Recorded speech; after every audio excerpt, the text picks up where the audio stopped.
efecto, tuvimos un aumento muy significativo en las remesas en el año 2020, en un contexto que, como bien decías, se esperaba incluso una contracción debido a la crisis, y tuvimos un aumento, y sobre todo las remesas de mexicanos tuvieron un comportamiento distinto. Esas subieron mucho más que cualquier otro tipo de envíos, creciendo en un más de 10%, superando los 40,000 millones de dólares. Nosotros estimamos que este año van a llegar a alrededor de 46,000 millones de dólares. Por lo que decían mis colegas, ¿por qué subieron tanto las remesas y en particular las de mexicanos? Adicional a lo que se ha dicho, yo diría una cuestión. Primero, gracias al impulso fiscal que se ha dado en Estados Unidos. México, como sabemos, es un país donde el gobierno decidió no tener ningún tipo de respuesta fiscal para minorar los efectos de la pandemia, pero en Estados Unidos sí, se dio desde la administración pasada con el apoyo del Congreso, y ahora la administración Biden los potenció de manera significativa. A la pregunta sobre utilizar criptomonedas para envío de remesas, yo creo que este es un tema muy delicado y muy peligroso, en particular esto que ha hecho El Salvador, de utilizar al Bitcoin como moneda. El Bitcoin es un instrumento que no tiene ningún respaldo por ninguna autoridad monetaria en ningún país. Desde mi punto de vista es un enorme esquema Ponzi, y en ese sentido yo creo que es una moneda que tiene mucha variabilidad. Entonces los migrantes tomarían un enorme riesgo cambiario si comienzan a utilizar Bitcoin para envío de las remesas.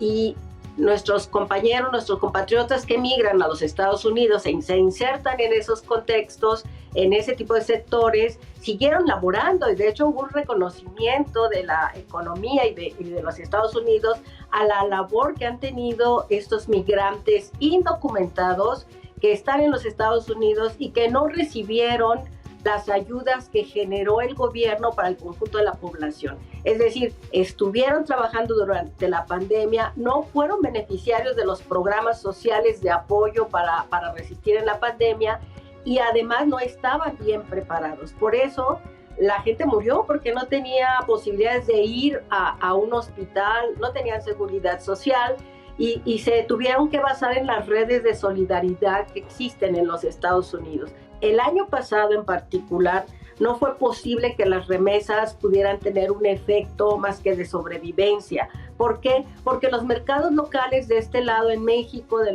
las comunidades receptoras, fueron muy afectados. El quédate en casa implicó el cierre de los mercados regionales, que es a donde van los migrantes o las familias de migrantes, o las familias que viven en las comunidades de origen, que producen algo para el mercado. No pudieron tener acceso a esos mercados, y muchos de ellos perdieron cosechas, animales, productos, o ya no pudieron producir artesanías que llevan a esos mercados. Porque cuando nosotros ganamos dinero, yo, por ejemplo, tú o la mayoría de los mexicanos que tenemos un ingreso, cuando hacemos un desglose de nuestro ingreso, vamos a ver que la mayoría es consumo, que nuestra capacidad de ahorro, pues claro, algunos tendrán una mayor capacidad de ahorro, otras mucho menor, apenas alcanza para la semana, y eso es consumo.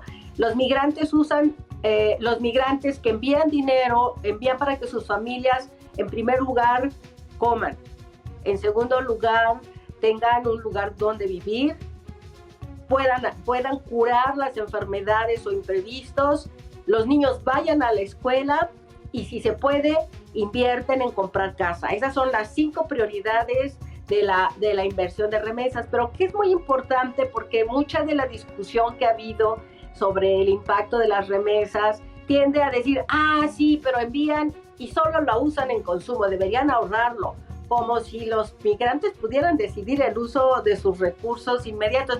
Ni siquiera nosotros lo podemos decidir.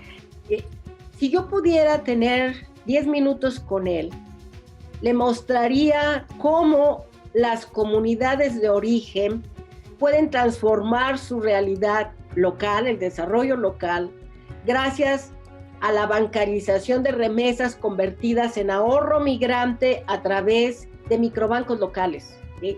y que eso se puede masificar en el país. Le podría mostrar 8, 9, 10 ejemplos, pero con uno basta. Un pequeño ejemplo en la Mixteca de Oaxaca, otro pequeño ejemplo, si quieren, en la Sierra Norte de Puebla, de lo que es capaz un microbanco de hacer con el ahorro de los migrantes, porque la remesa se gasta en lo que se tiene que gastar, pero que lo que importa es convencer a las autoridades mexicanas que lo que debemos construir en los próximos 10 años, ¿sí?, es un sistema financiero de banca social.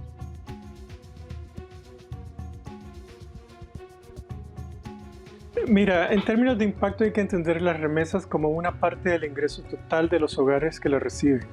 Y en ese sentido, usemos México como un caso. México hay 10 millones de hogares que reciben remesas en un país de 32 millones de hogares.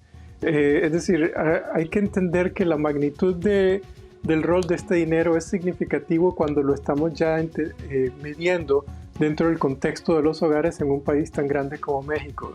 Es prácticamente uno de 5 hogares por lo menos en México que recibe remesas. Puede ser mayor, uno de 4 hogares. Un mercado como México es posible que pueda ser muy importante toda vez que tenga un valor de uso y de intercambio en un ecosistema determinado. Meterse en el ecosistema de Bitcoin significaría salirse y entrar al margen de un fenómeno que para un país como México pues podría intoxicarse ese mercado con transferencias ilícitas que pues tendrían consecuencias complejas.